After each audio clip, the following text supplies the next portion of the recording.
My sisters, ladies and gentlemen, boys and girls, and those of you that deem it a real necessity to be in church on a Thursday night, I want you to begin to understand that in a very fragmented sense in your life, you would find yourself on various different occasions going through difficult dispositions and circumstances. I want you to begin to understand that life is not always going to be easy. It is not always going to be a bundle of joy. My God, is there anybody willing to testify and recognize and come into agreement with the prophet tonight that life isn't always what we make it? My God, life isn't always what we anticipate. Life isn't always what we expect.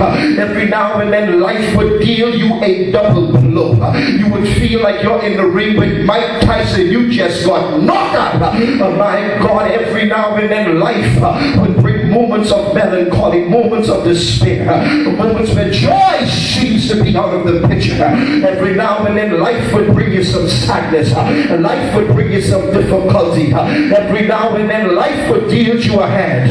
Do you feel like it ain't no God? Do you feel like God abandoned you and reneged on his responsibilities concerning you? Is there anybody willing to put up that little finger tonight and say, prophet, I can agree with you that life has a way of showing disappointment, discouragement, and despair? Because life is life, and if you want to live life, you got to make up in your mind that I'm not in control of anything, and so I got to live in the expectation that when the enemy comes in like a flood, that the Spirit of the Lord has the capability, has the functionality, my God, got the ability to lift up a standard, because life would begin to deal you some blows. Every now and then you're going to go through some sadness. Can I preach like I feel it under the sound of the Holy Ghost? Every now and then you would go through weak moments in your life, moments where you feel like giving up and giving in. Every now and then you would go through situations and circumstances where your head is hanging low and you feel just like Lassie the dog that nobody wants, and your tail is wide.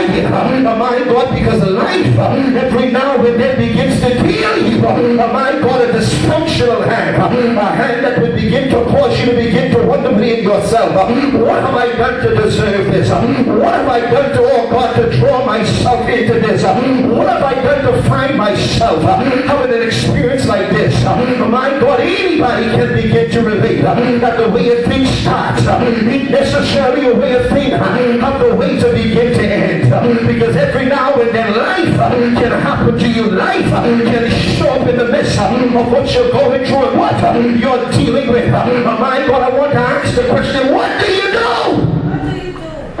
when life deals you a blow? What do you do when life comes at you the way that you don't anticipate and expect it to begin to come at you? What do you do? Who do you call? Where do you go? And how do you respond to disappointment? How do you respond to sadness? How do you respond to rejection?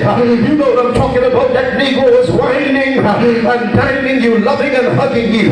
He was walking with you and talking with you. And all of a sudden he begins to smell himself. Oh, I feel like preaching under the sound of the Holy Ghost. There got to be somebody in here to begin to relate to life. Because life can begin to hurt. It can throw some blows at you. Negativity,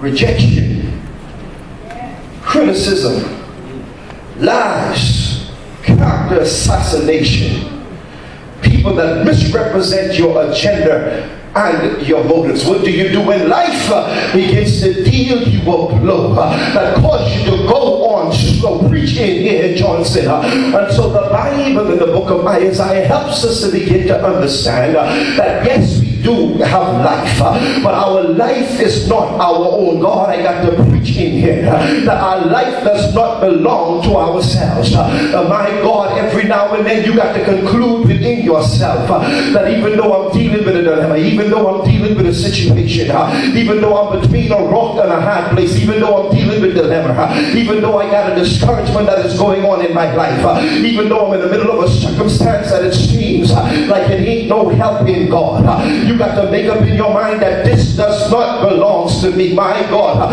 this chaos is not my chaos. This problem is not my problem. This disappointment is not really my disappointment. The Bible lets us know that he says now to the church, he says, "O Israel, fear not, for I have redeemed thee, and I have called thee by thy name. Thou art mine." I want you to begin to understand, simultaneously connected to this text is Psalms chapter number 24. The psalmist makes the declaration that the earth is the Lord's and the fullness thereof the world, and they that dwell therein, for he hath founded it upon the seas and established it upon the floods. This helps us to begin to understand, brothers and sisters, ladies and gentlemen, boys and girls, that life does not belong to you. The earth belongs to the Lord, and everything that is down on the inside of the earth, every situation and every circumstance that you begin to encounter in this life, every dilemma, every despair, every frustration that you go through, even the moments of prosperity, the moments of progress, even the moments of increase, they belong to the Lord. Everything that you've encountered, can I begin to remind somebody, was not by haphazardness, but it was by divine design.